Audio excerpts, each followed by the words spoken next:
মেয়েটাকে কিভাবে তড়পে তড়পে মারা হয়েছে। মেয়েটা এত চিৎকার করেছে, তার মা কান্না করছে, বলছে আমি কি করে ঘুমিয়ে গেলাম, আমার মেয়ে এত কষ্ট পেয়েছে, এত মা করেছে, হয়তো কতবার মা করেছে, এত কষ্ট পেয়েছে, তা সত্ত্বেও আমি বুঝতে পারলাম না। হ্যাঁ, এইভাবে তড়পে তড়পে মেয়েটাকে মেরেছে। মেয়েটাকে কিভাবে, মেয়েটার মৃতদেহটা দেখলে ভেতর ফেটে যাচ্ছে। সেই মেয়েটার বিচার পাবে না বিচার। সিবিআইয়ের হাতে কেস গেছে, কিন্তু সবটাই ধীরে ধীরে ধীরে ধীরে হচ্ছে, কোনো তোড়জোড় নেই কারো। কি হয়েছে? মারা গেছে তো। একটা অন ডিউটি অবস্থায় ডাক্তার মারা যাওয়া কি মুখের কথা? মারা যাওয়া নয়, এটা মেরে ফেলা, নৃশংসভাবে মেরে ফেলা এটাকে। এইভাবে দিনের পর দিন কত অভয়া মরে যাচ্ছে, কত অভয়াকে মেরে ফেলা হচ্ছে, কত অভয়া রেপ হচ্ছে, কোনো সুরাহা হচ্ছে না। এখানে যারা প্রতিবাদ করছে তাদেরকে লাঠিচার্জ করা হচ্ছে, তাদেরকে কাঁদনে গ্যাস ছোড়া হচ্ছে, তাদেরকে মাথা ফাটিয়ে দেওয়া হচ্ছে। ছাত্রদের পড়াশোনা শেষ করে দেবে। যারা চাকরি করে ডাক্তার, তারা প্রতিবাদ করতে গেলে তাদের চাকরি খেয়ে নেবে। এই সমস্ত ভয় দেখানো হচ্ছে, হুমকি দেওয়া হচ্ছে। এগুলো থেকে কি বোঝা যাচ্ছে বন্ধুরা? যে অভয়াকাণ্ডের সমস্তটা ধামাচাপা দিতে চাইছে, আর এটা পুরো প্ল্যান করে করা হয়েছিল। এই সিউরে ওটা কল রেকর্ডিং থেকে তোমরা শোনো যে ওটা প্ল্যান মাফিক হয়েছিল। শুনে বলো, এটার কি বিচার চাওয়া কি আমাদের ভুল? কিভাবে তড়পে তড়পে মারা হয়েছে মেয়েটাকে তোমরা শোনো। দুটো, আচ্ছা, দুটো অব্দি পেশেন্ট ডেকেছে। আরজি কর, হ্যাঁ, আর্যিকর থেকে হ্যাঁ তো বলো এবার। বলছি ওটা হয়েছে কি বলতো, ও দুটো অব্দি পেশেন্ট ডেকেছে, ঠিক আছে? রাত্রে দুটো? রাত্রি দুটো, ঠিক আছে? আচ্ছা। দুটো অব্দি পেশেন্ট ডেকেছে, দেখে রুমে এসে অনলাইনে অর্ডার করে 4 জন বন্ধু মিলে খেয়েছে, ডিনার করেছে। করে ও খুব টায়ার্ড ছিল, যেহেতু 36 ঘন্টা ডিউটি ছিল, টায়ার্ড ছিল। ও কি করেছে, ওই সেমিনার রুমে গিয়ে শুয়ে পড়েছে একটা রেড কালারের ব্ল্যাঙ্কেট ঢাকা দিয়ে। তারপরে সেমিনার রুমে এমনি কি তোমাদের ওরকম সেমিনার রুমে টুমে ঘুমানো হয়? মানে আমি যদিও কোনো আইডিয়া নেই, ওই জন্য জিজ্ঞেস করছি। না, এবার একটা রেসিডেন্টাল ডক্টর রুমস থাকে, আচ্ছা, বুঝতে পেরেছিস? তারপরেও সেমিনার থাকে। এবার সেমিনারে একটা বেড থাকে, আর ডক্টরস রুমে দুটো তিনটে যেরকম বড় ঘর হবে সেরকম বেড পাতা থাকে। আচ্ছা আচ্ছা। মেনলি ডক্টরস রুমে শোয়ার কথা, ঠিক আছে? হয়েছিল কি, ওকে বডিটা পাওয়া গেছে সেমিনার রুমে, কিন্তু ঘুমাচ্ছিল ডক্টরস রুমে। যে রুমটা তোর এখন ভাঙা হয়েছে, দেখেছিস রুমটা ভেঙেছে, ঠিক বাথরুমের পাশেই, ঠিক আছে? মানে বাথরুমটাকে অজুহাত দিয়ে ওই রুমের দেয়ালটা ভেঙে দিয়েছে। অ্যাকচুয়াল কাণ্ডটা ঘটেছে তোর ইয়েতে, ওই রুমটার ভেতরে, ডক্টরস রুমে ঘটনাটা ঘটেছে। ওই বডিটাকে রুমে ওই দিন আর কেউ ছিল না, খালি মানে অনলি ওই দিকটাই ঘুমাচ্ছিল? হ্যাঁ, এবার তোকে আমি বলি, অন কলে নিশ্চয়ই একজন থাকবে না, ওর জুনিয়র সিনিয়র মিলে থাকে। এমনকি থার্ড ইয়ার একজন থাকবে, সেকেন্ড ইয়ার একজন থাকবে, প্লাস ফার্স্ট ইয়ারের ইন্টার্নশিপরা যারা থাকে তারা ইন্টার্নরা থাকে। আর চেস্ট এমন একটা ওয়ার্ড হচ্ছে, কোভিড এর পর থেকে প্রায় হামেশাই সবার শ্বাসকষ্ট হচ্ছে, মানে আসছে মানেই শ্বাসকষ্ট হচ্ছে। আর চেস্ট ওয়ার্ড আর চেস্ট মেডিসিন দুটোই পাশাপাশি ওয়ার্ড, ঠিক আছে? তো কেউ কি শুনতে পাইনি? কেউ শুনতে পাইনি। ওটাই তো আমি ওই দিনকে ওটাই ভাবছিলাম। এবার দেখ, ধস্তাধস্তি করাতে একটা নিশ্চয়ই চিৎকার হয়, একটা ভাইলেন্ট হয়, বুঝতে পেরেছিস? তারপরে আবার কি, যে 4 জন ওর সাথে খেয়েছে তারা কোথায়, তারা কেন মিডিয়ার সামনে আসছে না? তাই তো, তারা কেন আসছে না? তোমার ওই দিন ডিউটি ছিল না রাতে? ওই দিনকে আমি নাইটে ডিউটি করছিলাম। আচ্ছা, আমি নাইটে ডিউটি করে এসেছি, আমার লাস্ট নাইট ছিল। তো আমার তো 3 দিন নাইট থাকে, 3 দিন নাইট থাকার পর লাস্ট নাইট ছিল। লাস্ট নাইটের পর বুধবার আমার লাস্ট নাইট। বুধবার রাতে ঘটনাটা ঘটেছে, আমি বাড়িতে এসেছি, রীতিমতো বাড়িতে এসে শুয়ে পড়েছি। 3টের সময় আমার কাছে ফোন এসছে যে সবাইকে ডেকে পাঠিয়েছে, ইমিডিয়েট আয়। তখন গিয়ে দেখি আরজি করে এই অবস্থা, পুরো গোটা হাসপাতালকে ডেকে পাঠিয়েছিল। গিয়ে দেখি পুলিশ ছয়লা, মানে আর ওকে যেভাবে, আমি তো বডিটা দেখেছি রে, মানে আমাদের এখনো পর্যন্ত চোখ থেকে নামছে না। রীতিমতো মনে হচ্ছে মেয়েটা যেন আমাদের পাশে ঘুরছে। একদম এরকম মানে মানে অদৃশ্যমান, মানে আমরা এরকম ভাবতে পারছি না যে এরকম ভূত থাকে বা একটা স্পিরিট থাকে বা কিছু। এখন আমরা বুঝতে পারছি না ওর আত্মাটা এখনো ঘুরছে আমাদের আশেপাশে। দেখ ওর আমার তলাটায় নাকি তো ওর থেকে ও থাকে চারতলায় ঘটনাটা ঘটেছে, ঠিক 2টো ফ্লোর নিচেই আমি থাকি, আমার রুমটা, ঠিক আছে। কিন্তু তাও আতঙ্কে আমরা মানে একদম স্তব্ধ হয়ে গেছে আর্যিকরটা। কিন্তু ব্যাপারটা হচ্ছে তাহলে ডক্টর রুম থেকে ওকে সেমিনার রুমে নিয়ে যাওয়া হয়েছে? হ্যাঁ অবশ্যই নিয়ে যাওয়া হয়েছে।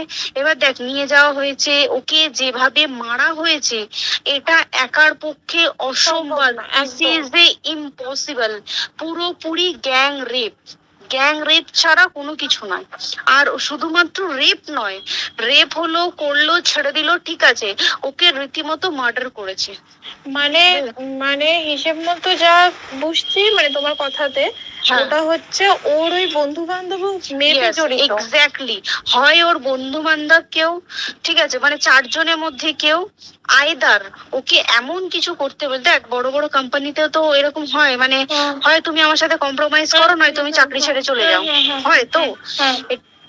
এখানেও সেরকম কিছু একটা হয়েছে। যাকে যে ক্রাইম করেছে সেও কিন্তু নর্মাল ডক্টর নয়, কিন্তু সেও একটা ভালো পোস্টে র্যাঙ্ক করছে, বুঝতে পেরেছিস? তবেই কিন্তু পুরো ব্যাপারটাকে হসপিটাল চেপে যেতে চাইছে, পুরো ব্যাপারটা। তাহলে এই সিভিক যে ও কোথা থেকে আসছে? এবার তোকে আমি বলি ওটা কোথা থেকে আসছে। আমাদের প্রিন্সিপাল চেঞ্জ হয়ে গেছে, ডেপুটি সুপার চেঞ্জ হয়ে গেছে, তারপরে আমাদের ওই অ্যাসিস্ট্যান্ট সুপার সব চেঞ্জ হয়ে গেছে। তারপরে যে ওয়ার্ডের ডাক্তাররা ছিল, সিস্টাররা ছিল, ওয়ার্ড বয়রা ছিল, মাসিরা ছিল, সবাইকে ডেকে এখন সাসপেন্ড করা হয়েছে। তারা কোথাও যেতে পারবে না, রোজ গিয়ে কোর্টে গিয়ে দেখা করছে। আজকেও কোর্টে গেছিল সবাই। তারপরে তারপরে তোমার তোর এগুলো হলো, তারপরে তোর কি বলে, আরে বল না, ওই সিবিআই এটা হয়েছে কি, মানে ও সে সঞ্জয় রায় যে ধরা পড়েছে, অ্যাকচুয়াল কিন্তু ও নেই, ঠিক আছে। ওর এতটা ক্ষমতাই হয় না, ও অত রাত্রে কি করতে যাবে, অত রাত্রে ওখানে কি করতে যাবে? ও না পেশেন্ট, ও নাকি বলছে দালাল পেশেন্ট নিয়ে গেছে। তো পেশেন্ট নিয়ে যখন গেছে, দিদিটার রুমে যখন যাবে, নিশ্চয়ই দিদিটার রুমে কোনো কাগজপত্র দেখাতে যাবে। সেই অবস্থায় গিয়ে দেখে যে এরকম এরকম ঘটনা, তা ঝাঁপিয়ে পড়েছে ওর উপরে। এরকম কিছু নেই, তাও কিছু নয়, শুধু গেছে, দেখছে ড্রিঙ্ক অবস্থায়, ওকে ক্যামেরায় দেখা গেছে ড্রিঙ্ক অবস্থায় গেছে আর এসছে, এইটুকুই দেখা গেছে। তারপরে হচ্ছে কি, তোর এখানে অনেক রকম ব্যাপার আছে। যে দিনকে ঘটনাটা ঘটে তার ঠিক 2 দিন পরে ওই সেমিনার বাথরুমের অজুহাত দিয়ে ডক্টর যে রুমের দেওয়ালটা আছে ওই দেওয়ালটা ভেঙে দিয়েছে। কেন? প্রথমে ওকে বললো সুসাইড করেছে, আমাদের যখন ফার্স্ট খবর আছে তখন সুসাইড করেছে। তারপরে যখন হসপিটালে যাই তখন গিয়ে শুনছি নাকি না সুসাইড করেনি, এটা রেপ করেছে, রেপ করে মার্ডার করা হয়েছে। বুঝতে পারলি, এখানে বিশাল বড় একটা গেম চলছে। আর যে উপর কি রাগ ছিল মানে? হ্যাঁ হ্যাঁ হ্যাঁ হ্যাঁ হ্যাঁ হ্যাঁ একদম। আমি তোকে কি বললাম, শোন, তুই যদি কারোর সাথে কম্প্রোমাইজ করে তাহলে তো পোস্ট করবে, তুই কারোর সাথে কম্প্রোমাইজ করবি না তোকে মার্ডার করে দেবে। মানে ওরকম টাইপের কিছু, এরকমই টাইপের কিছু একটা ছিল। আইদার খুব রাফ, মানে খুব রাগ, খুব মানে খুব ওর উপরে খুব ফ্রাস্ট্রেশন ছিল, যারই ছিল খুব ফ্রাস্ট্রেশন ছিল। শুধু ওকে মারিনি রে, রীতিমতো মার্ডার করেছে। ওর যে ক্ল্যাচারটা ছিল, ওর ওর ইউরিনের রাস্তায় ক্ল্যাচারটা ঢুকিয়ে দিয়েছে, তুই জানিস? মানে কি বলবো, মানে ওকে দেখা যাচ্ছে না, আমরা তো দেখেছি নিজের চোখে, ওকে দেখা যাচ্ছে না। মানে একটা মৃত্যু কতটা, মানে এইটা মানে প্রচন্ড কষ্ট পেয়ে একটা মেয়ে মারা গেল। আর ওর যে গলাটা চেপে ধরেছে, ওর ওই চেপে ধরাতে মানে এতটাই জোরে চেপে ধরেছে যে চোখ ফেটে রক্ত বেরিয়েছে, বুঝতে পেরেছিস? মানে কি বলতো, যদি ধরা পড়ে না, উচিত মানে যারা এটার সঙ্গে দায়ী না। আর এই যে সিবিআইটা হয়েছে, সিবিআইটা একমাত্র আমাদের জোরেতেই সিবিআইটা এসছে। মানে আমরা ওই সঞ্জয় রায় একার পক্ষে সম্ভব না এইসব। তারপরে পোস্টমর্টম রিপোর্টে তুই জানিস ওই আমাদের ভাজাইনা থেকে 150 গ্রাম স্পার্ম বেরিয়েছে। পোস্টমর্টম রিপোর্ট 150 গ্রাম স্পার্ম, মানে বুঝতে পারছিস? নট এ ক্যালকুলেটেড, মিনিমাম কম করে 6 থেকে 7 জন করেছে ওকে রেপ। ওই জন্যই তো আমরা এতটা বেশি ভাইলেন্ট হয়ে গেছি, বুঝতে পেরেছিস? আর তারপর আমাদের দেখো, একটা মেয়ে তার কাজের জায়গাতেই ছিল, এমনটা নয় যে রাস্তাঘাটে কোনো বিপদ, তার কাজের জায়গাতেই সেফ নয়। শোন দেখ, বড় বড় কোম্পানিতে কি হয়, রুমের ভেতরে এগুলো হয়, মানে ধর রুমের ভেতরে হলো, যেমন কল সেন্টারে হয়, নাইট শিফটে হয়, এইগুলো একসেপ্টেবল। বাট হসপিটাল হচ্ছে এমন একটা এরিয়া, মতো একটা, হ্যাঁ, আরজিকর বলে না, যে কোনো হাসপাতালে কেউ যদি স্ব ইচ্ছায় কারোর সাথে রিলেশনশিপে গিয়ে করতে চায় সেটা আলাদা জিনিস, কিন্তু ঠিক আছে, কিন্তু কেউ কারো বিরুদ্ধে এইভাবে করতে পারে না রে। তুই জানিস না, মানে ওয়ার্ডে দেখ, কম বেশি আমরা সবাই ঘুমাই, কম বেশি আমরা সবাই জেগে থাকি, জেগে তো থাকি, তাতে কি কেউ শুনতে পায়নি? তার কি একদম ভাইলেন্স ছিল না? যদি কেউ না শুনতে পারে তাহলে ওর খাবারে কেউ কিছু মিশিয়েছিল, তাই কি না?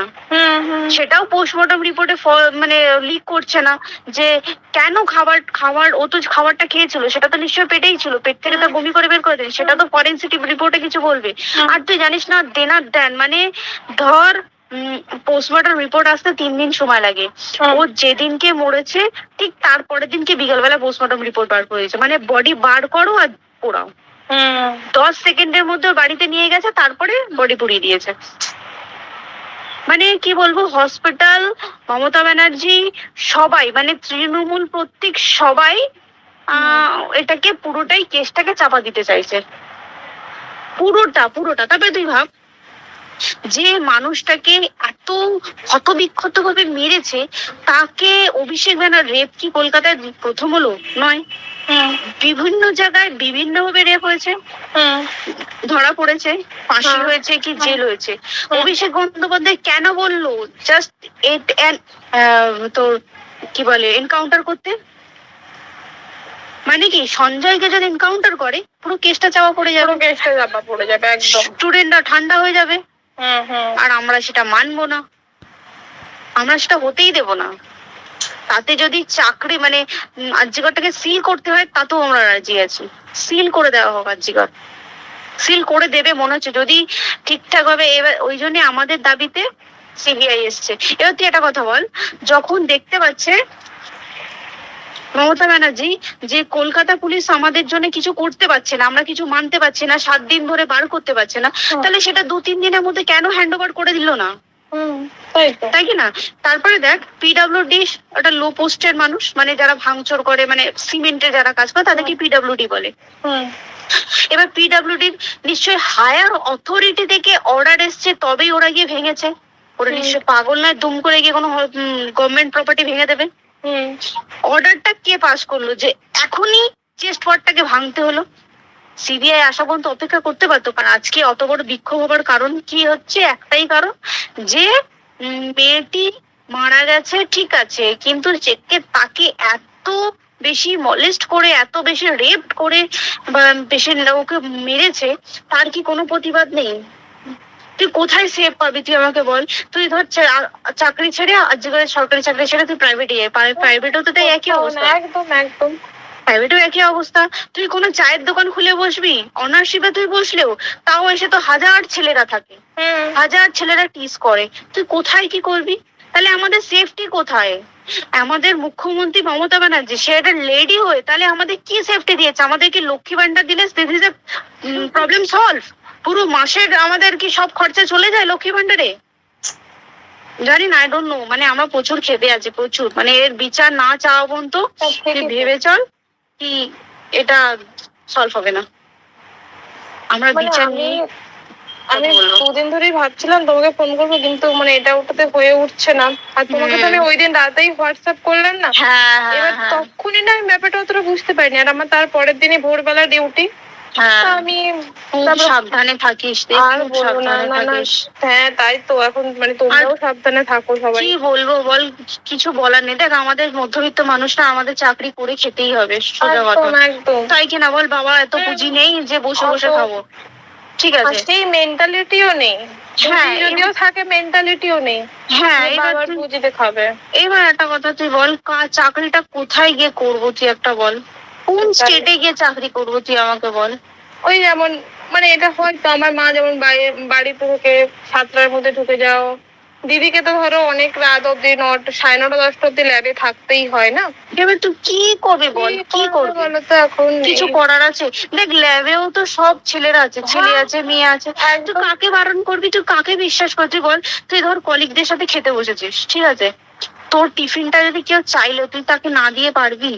না, একদমই। আর কার মনে যে কি আছে সেটাই তো কি বলবি বল। এবার তুই বল খাবারটা যে খাবি, তোর টিফিন কেউ চাইলো বা তোকে যদি কেউ বললো কি একটু একটু খা, যেমন আমরা শেয়ারে হয় স্কুলে, যেটা আমাদের হয়, যেটা হ্যাঁ স্বাভাবিক, এটা সবার এটা তো স্বাভাবিক। তুই বল তাতে যদি এরকম অবস্থা হয় তাহলে কি করবে মানুষকে, আমাকে বল।